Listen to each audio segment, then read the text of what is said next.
Me verbs are mean, but we can make them easy. There's a couple of quick tips. If you remember these, you are off to the races and you will succeed with me verbs. Tip number 1, know the stems.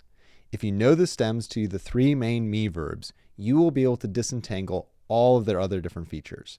So, didomi, tithemi, and histemi are our 3 main me verbs. So, if you see a da or a do, and you don't know what it is, then you know it's didomi. If you see a the or a they, and you don't know what it is, then it's tithemi. And if you see a sta or a stay, and you don't know what it is, guess histemi. That usually works for you. Knowing the stems is helpful for the indicative forms, but they're most helpful for your non-indicative forms, like a participle. So, know those stems. Tip number 2, the aorist tense takes a kappa alpha form marker instead of a sigma alpha form marker. We're used to that sigma alpha for the aorist, but with me verbs, or with most me verbs, you get a kappa alpha instead. Don't get that confused with your perfect kappa alpha, because those have a reduplication on the front. The aorist tense has your regular augment on the front and the kappa alpha form marker. That's how you can know. Tip number 3 is probably the most important.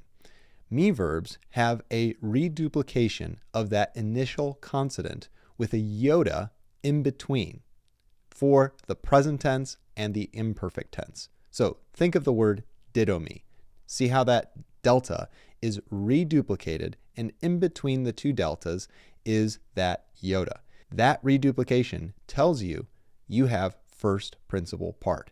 That means present tense and imperfect tense. So think about it this way. Reduplication plus iota in the middle equals first principle part. See how that iota looks like a number 1? It helps me.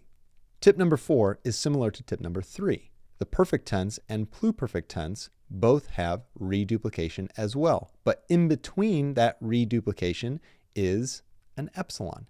That's what we're used to seeing with the perfect tense. So how do you tell the difference between a perfect verb and a present verb? They both have reduplication, did, do, me, ded, do, ka.